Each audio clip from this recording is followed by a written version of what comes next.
Halo, selamat malam pemirsa Dharma TV. Apa kabar? Semoga selalu luar biasa dan selalu bahagia. Senang sekali rasanya saya Nisha Naila dapat kembali hadir menjumpai Anda tentunya dalam program acara Manage Your Mind. Mind is not everything, but everything come from your mind. So, manage your mind. Pemirsa Dharma TV, di kesempatan yang berbahagia kali ini, Manage Your Mind membahas tema yaitu meneladani akhlak Nabi Muhammad SAW untuk hidup bermasyarakat. Meneladani akhlak Nabi Muhammad SAW adalah kebutuhan penting untuk membangun masyarakat yang harmonis dan sejahtera. Karena tindakan dan perkataan beliau mengandung nilai-nilai luhur yang bisa menjadi inspirasi dalam kehidupan bermasyarakat. Untuk membahas tema yang luar biasa tersebut, kali ini sudah hadir di studio Dharma TV, sosok inspiratif dan luar biasa sekali. Langsung saja saya sapa yang terhormat Bapak Muhammad Rubai, SPD MM. Beliau merupakan Ketua Forum Kerukunan Umat Beragama Kota Wisata Batu dan Sekretaris PCNU Kota Batu. Iya Bapak, selamat malam. Assalamualaikum warahmatullahi wabarakatuh. Waalaikumsalam warahmatullahi wabarakatuh. Ya, Bapak Rubai, bagaimana kabarnya Bapak? Alhamdulillah sehat-sehat. Sehat-sehat ya Bapak ya. Bapak, sebelumnya saya mengucapkan terima kasih sudah berkenan hadir di studio Dharma TV untuk memberikan pencerahan kepada pemirsa Dharma TV terkait tema kita pada malam hari ini, yaitu meneladani akhlak Nabi Muhammad SAW untuk hidup bermasyarakat. Sebelumnya Bapak Rubai boleh menyapa pemirsa Dharma TV terlebih dahulu, silakan. Assalamualaikum warahmatullahi wabarakatuh. Selamat malam, salam sejahtera bagi kita semuanya dan salam bahagia semua pemirsa Dharma TV dimanapun kita berada. Dan selamat berjumpa dalam rangka memperingati Maulid Nabi Muhammad SAW yang pada malam ini kita akan berbincang-bincang dengan sebuah tema bagaimana kita meneladani Rasulullah Muhammad SAW. Iya, akhlak Nabi Muhammad ini luar biasa sekali dan patut untuk kita teladani ya Bapak ya. Sudah siap untuk diskusi ya Bapak ya pada malam hari ini? Pertanyaan saya adalah bagaimana akhlak Nabi Muhammad SAW dapat menjadi inspirasi bagi kita dalam membangun masyarakat yang harmonis. Ya, kalau kita berbicara masyarakat tentunya berbagai macam karakter, sifat dan lain sebagainya. Tapi ketika kita hidup berdampingan, tentunya harus ada kerukunan dan keharmonisan Bapak ya. Nah, ini bagaimana Bapak caranya dengan meneladani akhlak Nabi Muhammad? Ya, baiklah, terima kasih. Jadi meneladani Nabi Muhammad SAW ini kita bisa merujuk pada sebuah firman Allah dalam Al-Quran surat Al-Ahzab ayat 9 yang berbunyi Bismillahirrahmanirrahim, laqad kana lakum fi rasulillahi uswatun hasanah, bahwa pada diri Rasulullah SAW itu terdapat suri tauladan yang sangat baik, yang sangat mulia dan sangat bagus untuk membina kerukunan, keharmonisan dan kedamaian di dalam kehidupan masyarakat sehari-hari. Dengan adanya sosok Nabi Muhammad SAW, maka sudah seharusnya kita sebagai umat Islam dan seluruh umat manusia bisa meneladani kehidupan Nabi Muhammad SAW tersebut. Baik, nah kemudian apa saja nilai-nilai luhur yang dapat kita petik dari akhlak Nabi Muhammad SAW untuk diterapkan dalam kehidupan bermasyarakat? Nah, nilai-nilai apa Bapak yang bisa kita petik, itu hikmah apa yang bisa kita petik dari meneladani akhlak Nabi Muhammad SAW ini? Jadi sebenarnya nilai-nilai luhur yang bisa kita petik dan kita dapatkan itu sebenarnya sangat banyak Pak. Misalnya Nabi Muhammad adalah orang yang selalu ramah kepada siapapun, baik itu kepada sesama umat muslim maupun terhadap orang-orang di luar muslim atau di luar Islam. Contohnya ketika beliau setelah hijrah ke Madinah, maka di sana beliau membangun sebuah peradaban yang hidup berdampingan dengan semua umat, baik itu umat Islam, umat Nasrani maupun Yahudi, diajak bersama-sama untuk bekerja sama membangun keharmonisan, membangun peradaban sosial yang sungguh sangat berharga untuk dicontoh bagi kita sebagai umat Islam maupun seluruh umat manusia. Karena kelahiran beliau itu bukan hanya untuk umat Islam sebenarnya, tapi rahmatan lil alamin, untuk semua alam, termasuk semua umat manusia, bisa meneladani kehidupan beliau, keramah tamahannya, kemudian cara mengayomi terhadap semua umat manusia. Beliau tidak pilih-pilih dalam hal kerjasama sosial. Beliau selalu memberi contoh, selalu bekerja sama dengan semua umat manusia. Walaupun dalam hal ketuhanan, dalam hal teologi, ketauhidan, tetap berpegang prinsip pada masing-masing agama. Tidak saling mencampuri antara agama yang satu dengan agama yang lain. Tetapi beliau tetap memberikan contoh, membina kerukunan, keharmonisian, dan kedamaian di antara sesama manusia. Iya, walaupun agama dan kepercayaannya berbeda-beda begitu ya, betul. Bapak ya. Jadi tetap harmonis begitu dengan meneladani akhlak Nabi Muhammad SAW dengan keramah tamahannya. Kemudian apa saja Bapak selain ramah tamah itu? Beliau nilai luhur. Bersifat pemaaf, rendah hati, tidak sombong, tidak memandang itu orangnya bagaimana, orang punya jabatan, orang kaya, miskin, dia memandang sama, tidak membeda-bedakan. Nah, sebetulnya contohnya yang dicontohkan oleh beliau Rasulullah Muhammad SAW. Baik, ini tinggal manusianya sendiri, Bapak ya. Kita sendiri bagaimana mengimplementasikan dalam kehidupan bermasyarakat, kehidupan sehari-hari. Iya, tapi kadang-kadang itu juga kita meneladani akhlak Nabi Muhammad SAW gitu ya. Tapi ada rasa misalkan ada egonya manusia gitu, sehingga kehidupan berdampingan ini ada gesekan-gesekan kalau saya lihat di pemberitaan televisi begitu, Bapak. Menurut Bapak Rubai bagaimana itu? Nah, itu adalah banyak ditumpangi oleh kepentingan pribadi. Kalau sudah masing-masing pribadi mendahulukan egonya, selalu mementingkan kepentingan pribadi, tidak mempedulikan kepentingan orang lain, tidak mempedulikan kepentingan bersama masyarakat, maka yang terjadi seperti itu. Maka Nabi memberikan contoh kepada kita semuanya, umat manusia, kita harus mendahulukan kepentingan bersama, kita harus mendahulukan kepentingan umat daripada kepentingan pribadi atau golongan.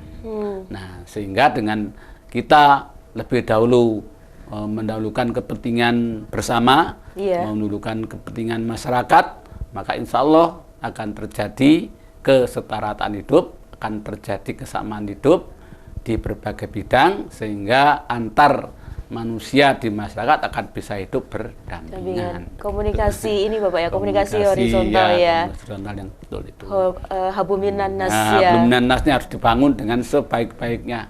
Karena selain hablumnallah, manusia juga harus membangun hablumnan nas dengan sesama manusia, sehingga yang dibangun di samping hablumnallah, hubungan manusia dengan Allah yang bersifat pribadi, maka hubungan dengan sesama manusia atau hablumnan nas harus selalu dipupuk, ditingkatkan, dan diaplikasikan dalam kehidupan masyarakat. Sehingga tercapainya kehidupan bermasyarakat yang tentunya harmonis gitu ya Pak ya. Luar biasa sekali ini temanya luar biasa sekali Bapak, ini bagaimana membangun keharmonisan di tengah-tengah masyarakat yang saat ini tuh ya banyak pemberitaan ya Bapak ya, gesekan-gesekan seperti itu. Baik, kemudian Bapak, mengapa meneladani akhlak Nabi Muhammad SAW penting dalam era globalisasi dan era digital saat ini Bapak? Sekarang kan eranya itu perubahannya itu drastis sekali Bapak ya. Jadi kalau melihat konten-konten di media sosial era digitalisasi saat ini, itu ya kalau saya lihat ada sisi positif dan juga ada sisi negatifnya begitu. Menurut pandangan Bapak Rubai bagaimana? Ya, harus kita sikapi adanya era globalisasi, era digitalisasi, dan era informasi teknologi dengan sebaik-baiknya, dengan sikap yang baik. Artinya kita semuanya memang kita harus bersikap melakukan hal-hal yang baru, yang lebih baik, tetapi tidak boleh meninggalkan hal-hal yang lama yang baik.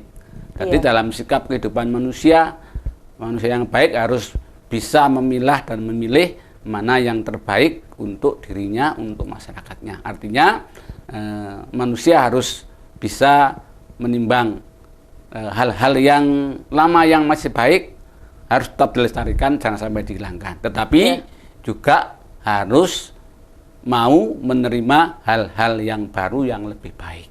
Dalam Islam itu makalahnya berbunyi al-mukhafadatu al-khutamil saleh wal akhdu bil jadidil aslah.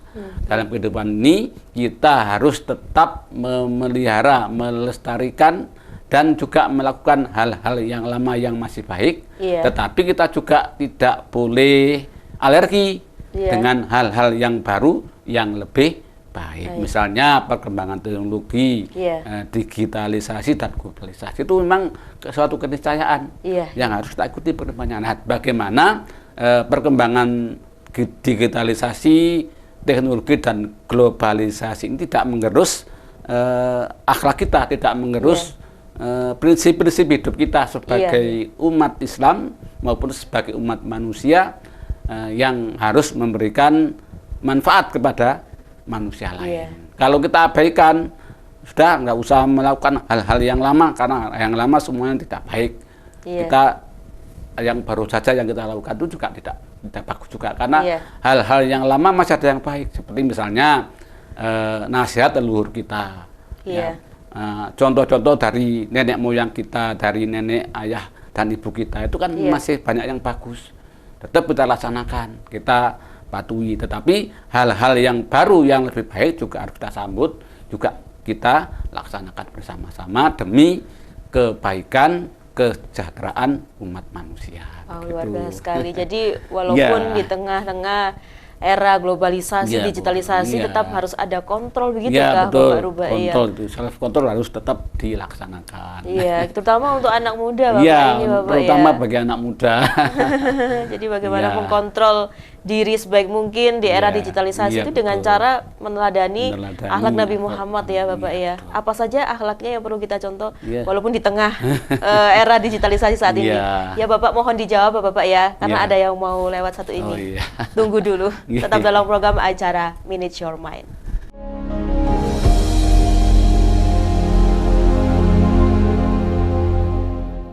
Masih dalam program acara Manage Your Mind bersama saya Nisha Naila dan Bapak Muhammad Rubai SPD MM. Beliau merupakan Ketua Forum Kerukunan Umat Beragama Kota Batu dan Sekretaris PCNU Kota Batu. Ya Bapak, kita lanjutkan lagi dengan tema kita pada malam hari ini, yaitu meneladani akhlak Nabi Muhammad SAW untuk hidup bermasyarakat. Pertanyaan saya tadi belum dijawab Bapak ya. Terkait di era digitalisasi saat ini, contoh-contoh apa saja yang bisa kita teladani dari akhlak Nabi Muhammad Bapak, agar kita tuh tidak tergerus oleh arus globalisasi begitu? Contohnya sebenarnya yang bisa kita teladani juga sangat banyak. Di antaranya beliau ramah dalam bersikap terhadap siapapun, baik terhadap umat Islam, sahabat-sahabatnya sendiri, atau bersikap ramah kepada orang-orang di luar Islam. Beliau selalu memberikan contoh seperti itu, karena pandangan beliau sangat bagus sekali. Kalau orang-orang di luar Islam dimusuhi, tidak dirangkul, diajak kerjasama, nanti malah mereka lari. Tapi dengan dilindungi, disapa dengan ramah tamah, maka orang-orang di luar Islam akan simpati dan mau bekerja sama dengan beliau. Dan kalau ada petunjuk dan hidayah dari Allah, umat yang selain Islam ini bisa ikut masuk Islam karena simpatik dan ramah tamahnya dari yang dicontohkan oleh baginda Rasulullah tadi. Sehingga kan tidak takut umat yang selain Islam kalau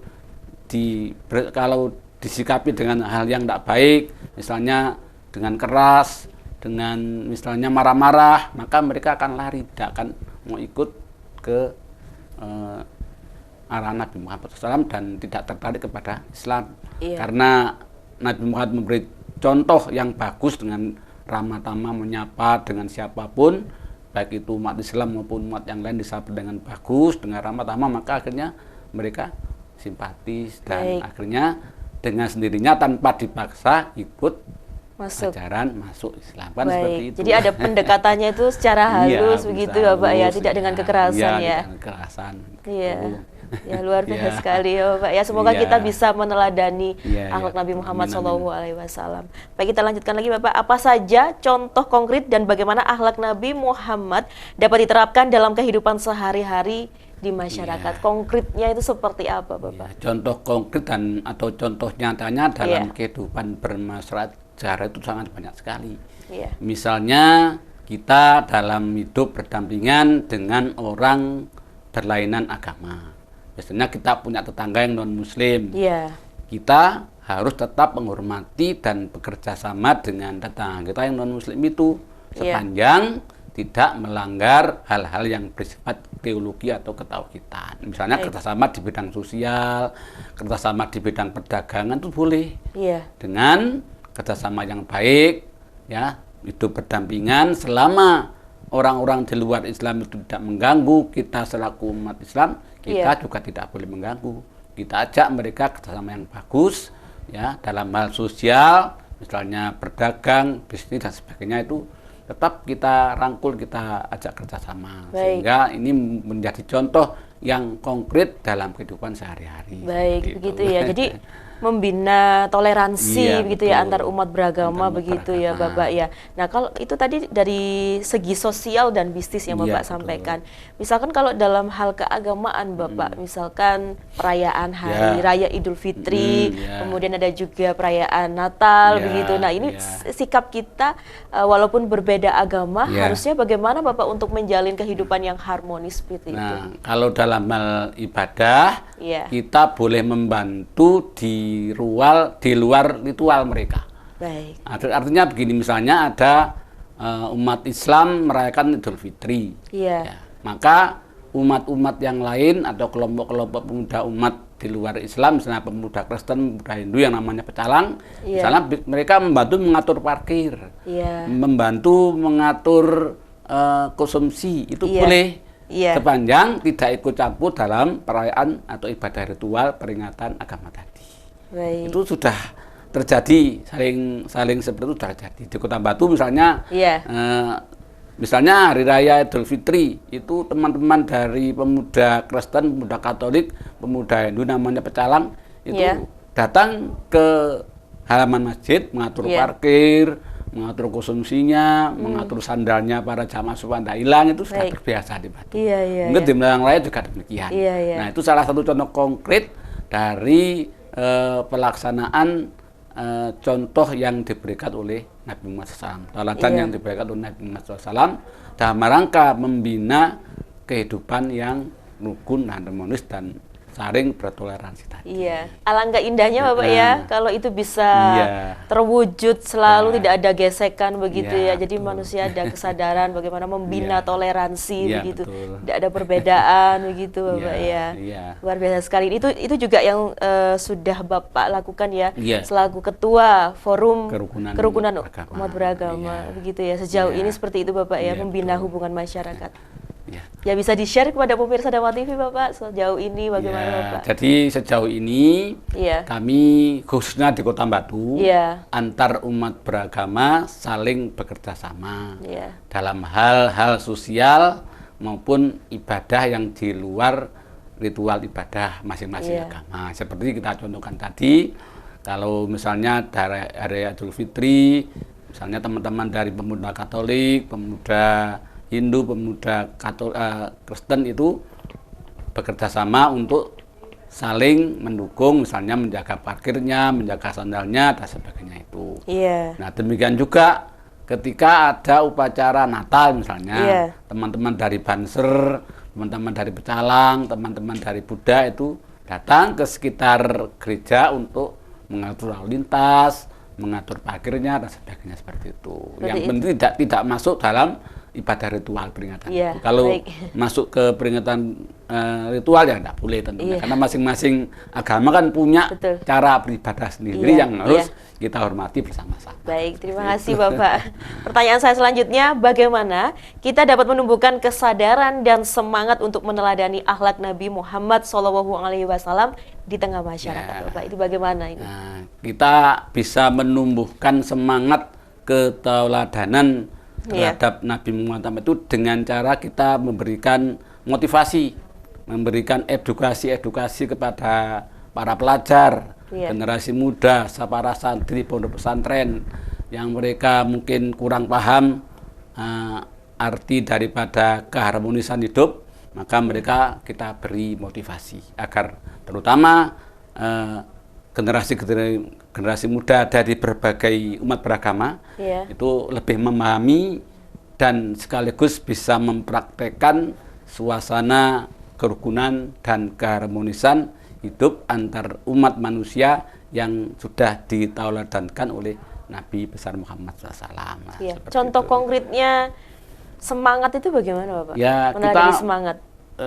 Misalnya di Batu, kita pernah mengundang generasi muda lintas agama di suatu tempat untuk kita ajak outbound. Di materi outbound itu kita sisipkan materi moderasi beragama, materi toleransi beragama. Nah, itu sekaligus diajak kunjungan ke tempat-tempat ibadah supaya konkret ini nanti kerjasamanya seperti ini di bidang ini. Nah, di bidang sosial apa kerjasamanya, di bidang perdagangan apa, di bidang ekonomi apa, nanti seperti itu harus konkret sehingga mereka tahu secara pasti kalau ingin membantu umat lain di bidang sosial, di bidang tempat ibadah, mereka sudah tahu secara nyata bagaimana harus dilakukannya. Iya, karena itu, sejarahnya Nabi Muhammad ini adalah sosok yang inspiratif dan penuh dengan semangat, Bapak, betul. Ya. Begitu ya, pekerjaannya Nabi Muhammad ini berdagang juga ya, Pak, ya? Berdagang, ya. Nah, karena berdagang maka beliau penuh dengan inspirasi dan dijaga kejujurannya dalam berdagang itu, dijaga kejujurannya sehingga orang percaya dengan modal kejujuran yang beliau miliki, maka orang akan menambah kepercayaan sehingga beliau itu mendapatkan kepercayaan dan bisa untuk ditauladankan kepada sesama umat yang ada di dunia ini. Baik, luar biasa sekali. Kemudian Bapak, bagaimana cara kita menerapkan nilai kejujuran yang diajarkan Nabi Muhammad SAW dalam berbisnis dan berinteraksi dengan orang lain di masyarakat? Tadi Bapak sudah sedikit menyinggung ya Bapak ya, bahwa Nabi Muhammad SAW ini adalah sosok ini ya, inspiratif begitu ya, yang pekerjaannya adalah berdagang begitu ya. Ya itu tadi, dalam bekerja sama di bidang bisnis, tentunya kita boleh bekerja sama dengan siapapun, dengan orang-orang di luar Muslim, misalnya dengan orang Yahudi, orang Nasrani, itu kita diperbolehkan untuk berhubungan dagang, dengan kegiatan perdagangan, baik itu lokal, secara nasional maupun secara internasional. Maka kita tidak memandang apakah itu dari agama apapun. Contoh begini, kerjasama di bidang bisnis nanti ada hubungannya dengan ibadah. Contoh saja ibadah haji. Ibadah haji itu yang melakukan ritual ibadah haji adalah orang Muslim. Tetapi yang mengusahakan transportasinya dari Indonesia ke Saudi Arabia, misalnya dari Juanda ke Jeddah, itu adalah penerbangannya orang Yahudi, itu biasa. Kemudian cara membayar uang untuk menyicil atau melunasi uang haji itu melalui bank. Nah, banknya kan di sana juga tidak hanya umat Islam yang ada, semua umat bisa bekerja di bank. Maka inilah yang dinamakan kerjasama di bidang bisnis. Yang penting tadi integritas dan kejujuran harus selalu dipelihara. Nah, ini Bapak yang perlu di poin penting ini ya dalam berbisnis dan berdagang itu adalah kejujuran Bapak ya. Sudahkah saya juga introspeksi diri gitu dalam hal pekerjaan dan lain sebagainya, kita sudah jujur begitu pertanyaannya Bapak ya. Harus saling introspeksi diri. Baik Bapak, kita lanjutkan lagi Bapak ya setelah yang satu ini, tetap dalam program acara Manage Your Mind.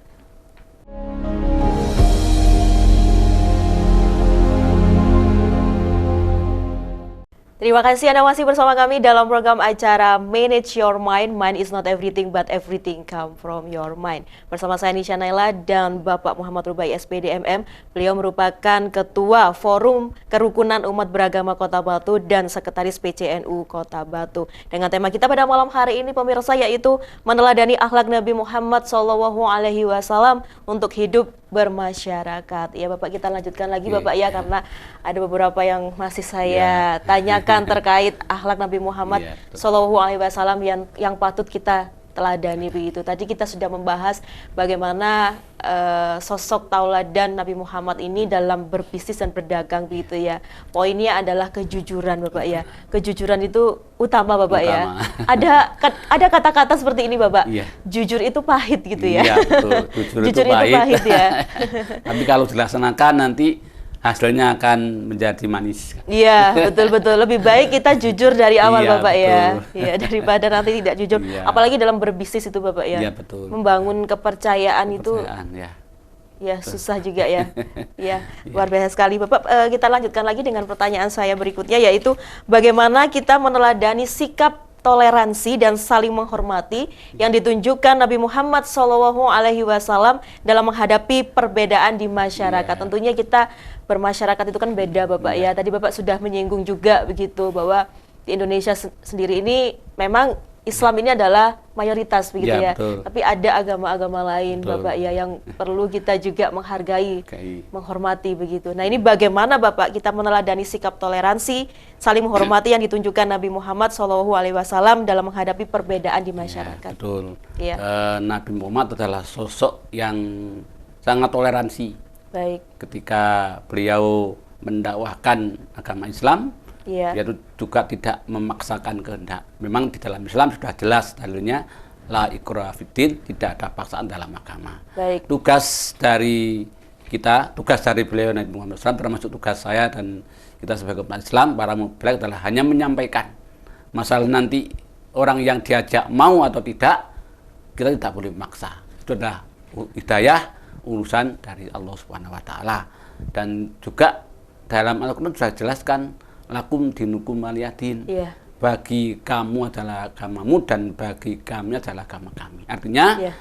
Sepanjang itu tidak menyangkut hal-hal yang bersifat ketauhidan Iya. dan yang bersifat teologi, kita boleh bekerja sama. Iya. Tetapi kalau sudah urusan ibadah, maka pedoman adalah Al-Quran yang berbunyi lakum dinukum waliyadin itu. Iya. Iya. Nah, makanya kita harus saling menghormati antara umat beragama yang satu dengan yang lainnya. Baik. Supaya kehidupan toleransi di kampung-kampung kita, di masyarakat kita, di daerah kita, dan di negara kita tetap terlaksana dengan baik. Baik. Sehingga suasana kehidupan kedamaian bisa terlaksana dengan baik, dengan hidup yang damai, tentram, maka kita menjalankan ibadah pun bisa tenang. Baik.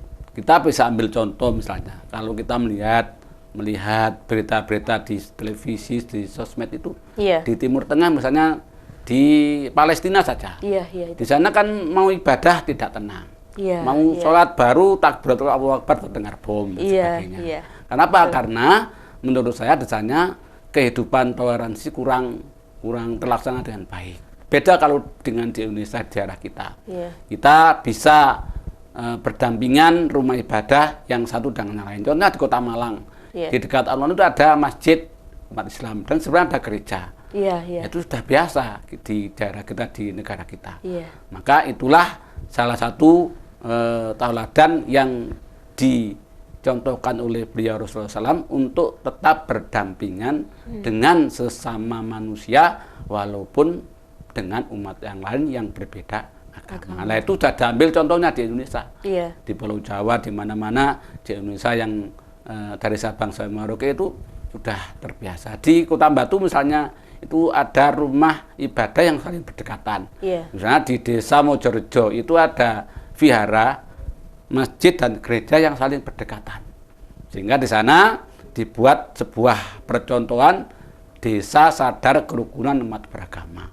Dan itu sudah mendapat apresiasi mulai dari tingkat kota, provinsi sampai tingkat nasional. Iya. Dan bahkan tahun 2021 itu mendapat penghargaan dari Menteri Agama yang Baik. namanya Harmony Award, lambang kerukunan umat beragama tingkat nasional yang diraih oleh Kota Batu. Baik. Itu diraih FKUB. Iya, FKUB yang menjalankan tugas, tapi kan pada dasarnya semua masyarakat Batu Iya, atau Malang Raya lah yang Iya. itu Jadi seperti sampai itu. mendapatkan Iya, dari Menteri penghargaan. Agama. Waktu saya yang datang jadi ke sana didampingi oleh dari Kementerian Agama, kemudian kami mendapatkan menurut sebagai lambang kerukunan umat beragama tingkat nasional. Nah, seperti Baik, itulah luar biasa sekali. aplikasi atau contoh yang dapat kita teladani dalam kehidupan sehari-hari di masyarakat. Baik, yang itu konkret contohnya. itu Bapak ya. Kemudian Ya. ini juga mohon pencerahannya Bapak ya. Misalkan ada umat muslim gitu, karena Bapak ini juga selaku ketua Ya. Forum Kerukunan Umat Beragama Ya, begitu.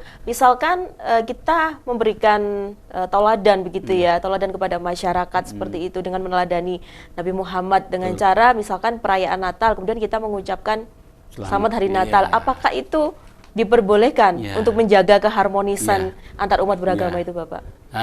Kemarin ada perbedaan pendapat Iya. di kalangan umat Islam. Iya. Kemarin MUI juga mengeluarkan fatwa tidak boleh mengucapkan salam nama agama, hanya assalamualaikum saja. Baik. Dan juga ada yang berpendapat tidak boleh mengucapkan selamat Natal, atau orang Islam tidak boleh mengucapkan selamat atas perayaan agama lain. Iya. Nah, tetapi kemarin di kalangan NU diperbolehkan. Baik. Artinya PBNU sampai dengan ke bawah itu mengucapkan selamat, mengucapkan salam agama pun juga boleh. Iya. Tidak dilarang, karena mengucapkan salam Iya. dengan semua agama, misalnya kalau saya mengucapkan salam dengan Islam, assalamualaikum, Iya. salam, satu namo budaya, salam kebajikan, Iya. wite ting don rahayu, itu Iya. salam nama agama, itu boleh karena menurut pandangan NU di kami itu Iya. tidak mengganggu akidah masing-masing umat. Baik. Karena hanya Baik. mengucapkan saja, Iya. di bibir saja, di hatinya hanya bersikap toleran, tidak Baik. sampai mengubah ketauhidan dan kepercayaan dia kepada Allah Subhanahu wa Iya. Ta'ala. Nah, ini mohon pencerahannya Iya, Bapak ya, betul. begitu ya. Jadi tidak apa-apa ya Bapak ya, Iya. untuk menjaga keharmonisan dan gitu. kerukunan, ya. Iya, iya. Itu, ya. Jadi seperti itu. Jadi Iya. kita tidak boleh bersikap tertutup, Iya. tetapi kita harus terbuka sepanjang tadi batasannya tidak mengganggu suasana ketauhidan, suasana teologi dan ibadah ritual dari masing-masing agama. Iya. Itu boleh dilakukan seperti kerjasama di bidang sosial, di bidang bisnis, perdagangan dan sebagainya. Iya. Yang seperti saya atungkan tadi. Iya. Kalau kita tertutup misalnya, tidak mau kerjasama dengan umat di luar Islam misalnya ya, Iya. yang itu harus kita lakukan. Kita mau pergi haji, kemudian kepada siapa kita ngurus transportasinya? Padahal pesawat terbangnya bukan milik umat Islam. Iya. Kita iya, misalnya harus membayar ongkos haji lewat Iya, bank. bank, iya. Kalau kita bersifat tertutup, Iya. di pegawai bank itu bukan semuanya Islam. Betul, Juga ada betul. Nasrani, Iya. ada yang di luar Islam. Nah, Iya, maka kita Bapak, harus iya. bersikap terbuka sepanjang itu tidak mengganggu Iya. suasana ketauhidan kita, suasana teologi kita kepada Allah Subhanahu wa Ta'ala. Kan Baik. seperti itu. Terima kasih Bapak ya Iya. pencerahannya Bapak ya. Kemudian pertanyaan saya adalah bagaimana kita mencontoh sikap rendah hati Iya. dan kerendahan hati Nabi Muhammad SAW dalam bergaul dengan orang yang lebih rendah derajatnya Iya, di betul. masyarakat. Nah, ini bagaimana Bapak kita itu meneladani akhlak Nabi Muhammad ya dengan rendah hati itu seperti apa? Ya, betul. Jadi Nabi Muhammad itu juga menjadi tauladan yang patut dicontoh dalam hal kerendahan hati beliau. Iya. Bukan berarti Islam harus rendah diri, tidak, tapi rendah hati, tidak Baik. sombong, memandang kepada siapapun, kepada umat manapun, tidak memandang kaya atau miskin, tidak Iya. memandang itu pejabat atau bukan, tapi kita harus bersifat ramah dan rendah hati, sehingga dengan keramahan dan kerendahan hati kita, Iya. maka masyarakat akan memandang kita orang yang baik, orang yang sopan, Iya, iya. orang yang taat beragama. Baik. Maka kalau kita tidak memperlihatkan sikap ramah kita bersikap kereng atau terlalu marah-marah kepada orang lain, maka orang lain tidak akan simpati pada kita. Iya. Nah, seperti itu. Maka kita secara konkret dalam kehidupan sehari-hari harus saling menyapa secara rendah hati, tidak membeda-bedakan antara umat yang beragama manapun, ya, asal mereka itu adalah manusia, maka wajib kita sapa dengan sebaik-baiknya.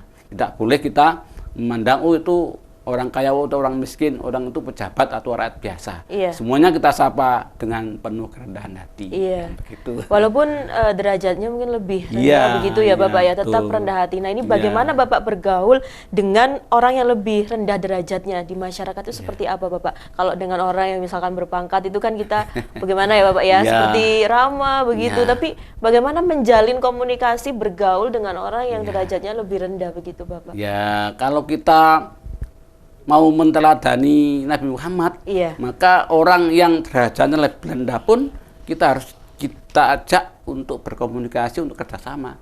Misalnya dengan orang yang pekerjaannya buruh di pasar atau sekedar buruh tani di sawah yang itu bukan sawahnya sendiri tapi buruh ke orang lain, itu harus kita sapa, harus kita carikan solusinya agar mereka misalnya upah buruhnya bisa naik. Kita musyawarahkan dengan majikannya, kita komunikasikan dengan majikannya agar para buruh ini, buruh di pasar, misalnya buruh di di pekarangan, di kebun, di sawah, itu mereka akan lebih sejahtera dan selalu kita sapa dengan sebaik-baiknya kan begitu. Baik Bapak, terima kasih penjelasannya. Kita akan lanjutkan lagi setelah ini Bapak ya. Setelah yang satu ini tetap dalam program acara Manage Your Mind.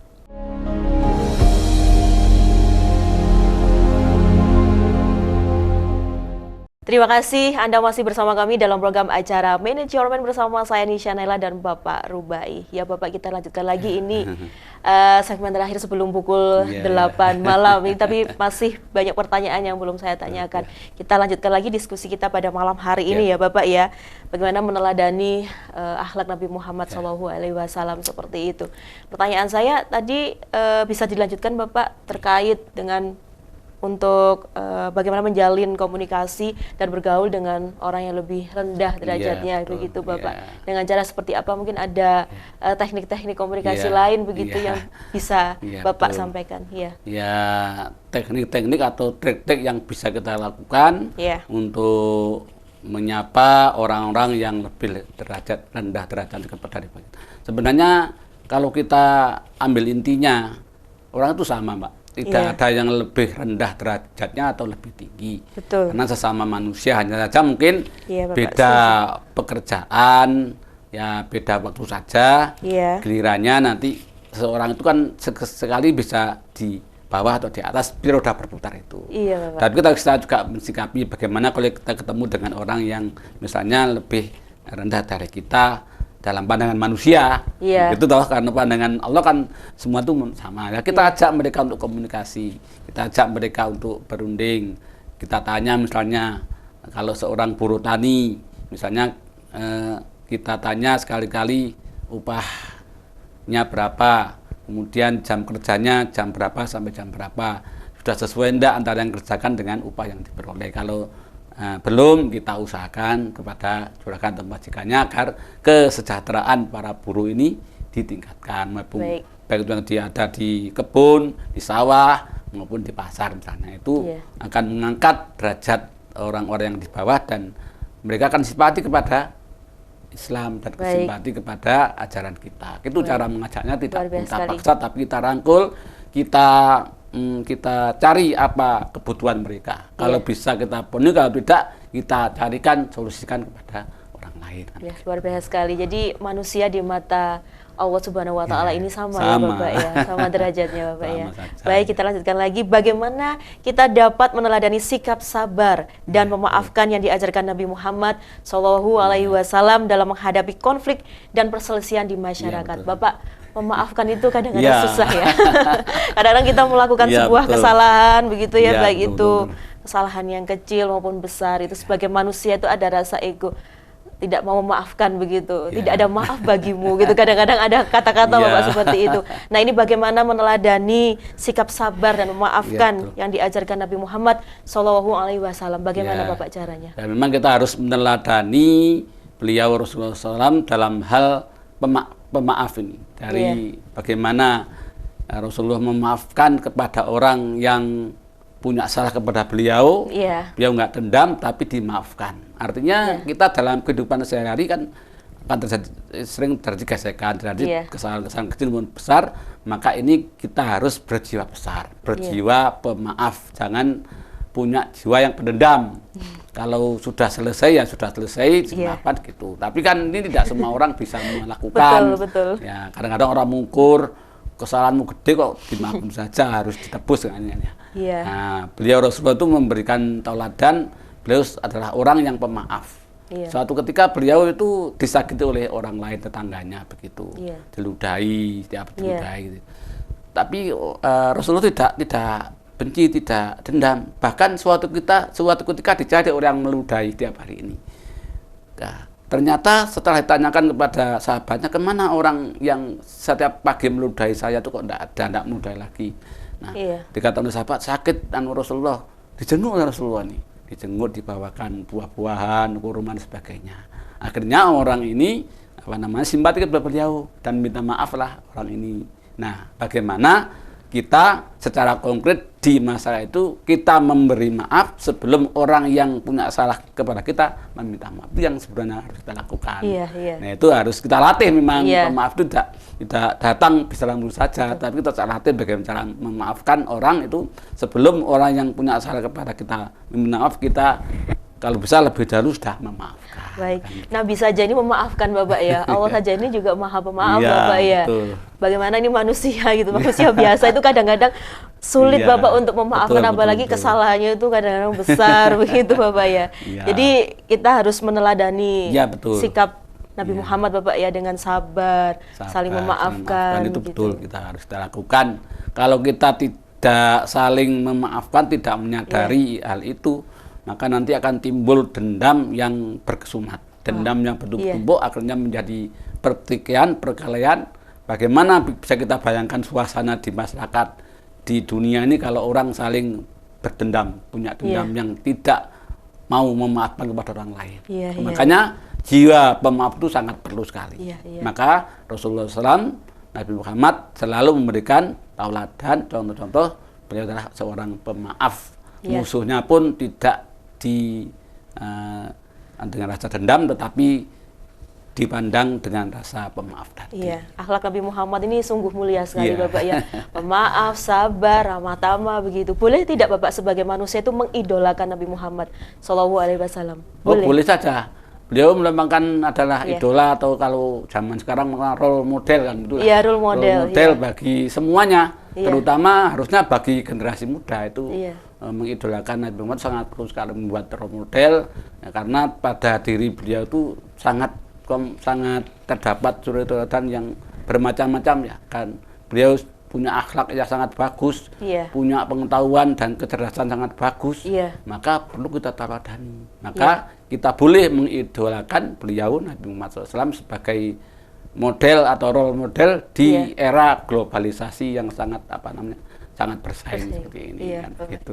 Baik, luar biasa sekali. Kemudian apa saja upaya yang dapat kita lakukan untuk memperbaiki diri dan meningkatkan kualitas akhlak kita agar lebih meneladani Nabi Muhammad SAW? Tadi sudah Bapak paparkan cukup banyak Bapak ya. Jadi Nabi Muhammad ini akhlaknya sungguh mulia sekali ya. Akhlaknya, kecerdasannya seperti itu Bapak ya. Nah, ini bagaimana memperbaiki diri Bapak? Kita harus berupaya. Upaya-upaya kita harus tetap kita lakukan ya, setiap saat, setiap hari. Itu harus kita berupaya bagaimana caranya kita memulai dari diri kita sendiri, berupaya untuk bisa mencontoh atau mentauladani akhlak beliau, budi pekerti beliau, kemudian cara beliau bergaul, cara beliau berinteraksi, cara beliau berbisnis, berdagang, itu semua ada pada Rasulullah. Maka kita harus berupaya sesuai dengan kapasitas kita semuanya. Kalau kita misalnya sebagai pedagang, sebagai pegawai, sebagai guru misalnya, itu harus kita mencontoh kepada Rasulullah SAW. Sehingga upaya-upaya kita untuk terus bercermin kepada beliau, selalu memberikan contoh atau dari beliau ini kita teladani.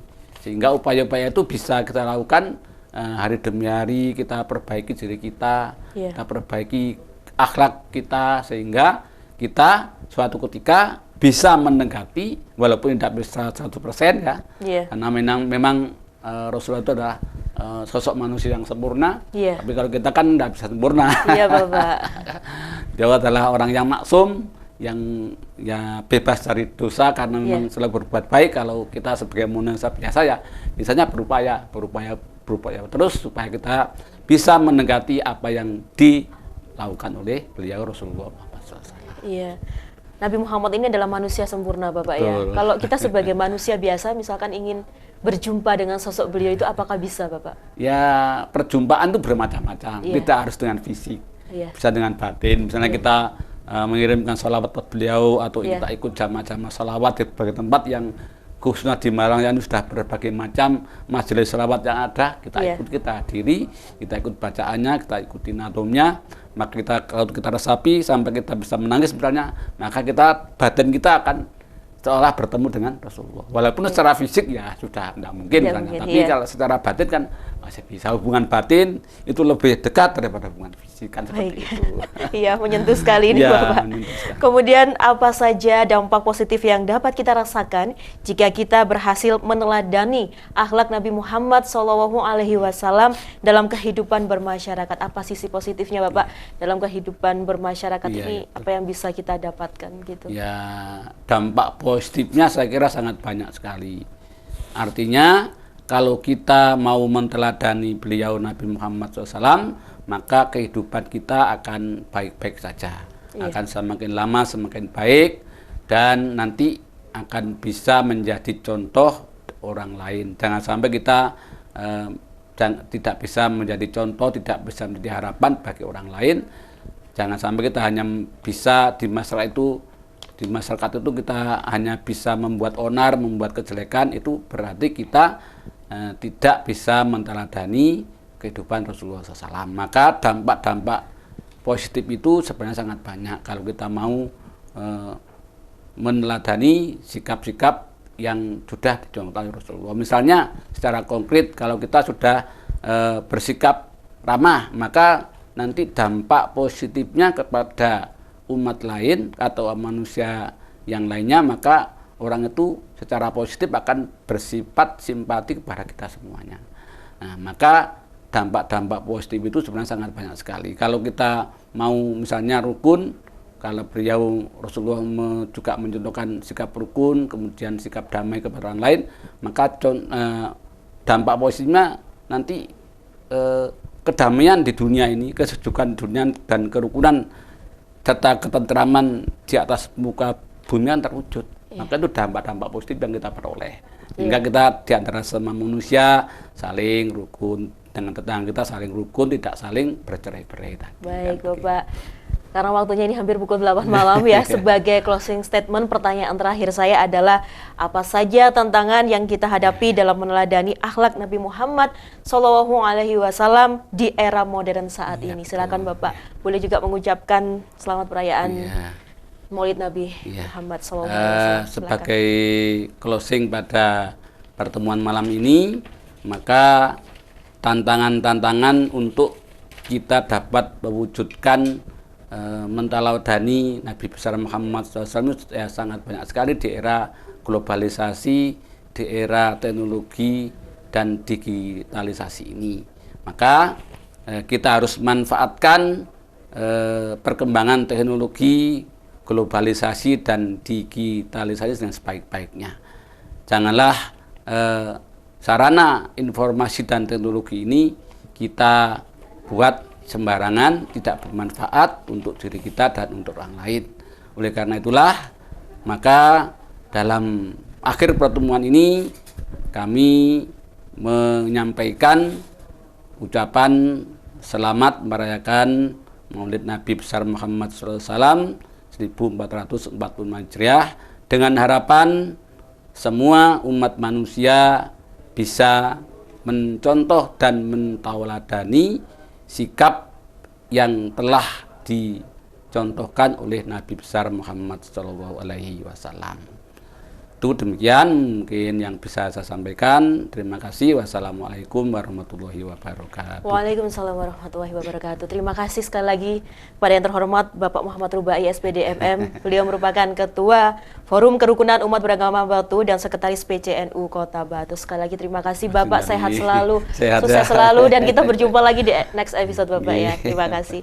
Baik pemirsa Dawah TV, itu tadi perbincangan saya dengan yang terhormat Bapak Muhammad Rubai SPD MM. Beliau merupakan Ketua Forum Kerukunan Umat Beragama Kota Batu dan Sekretaris PCNU Kota Batu dengan tema pada malam hari ini yaitu meneladani akhlak Nabi Muhammad SAW untuk hidup bermasyarakat. Tetap terus saksikan program acara Manage Your Mind setiap hari Selasa pada pukul 19.00 waktu Indonesia Barat hanya di Dawah TV. Akhir kata, saya Nisha Naila beserta kru yang bertugas mengucapkan terima kasih atas kebersamaan Anda. Dawah TV selalu damai di hati. Selamat malam, sampai jumpa.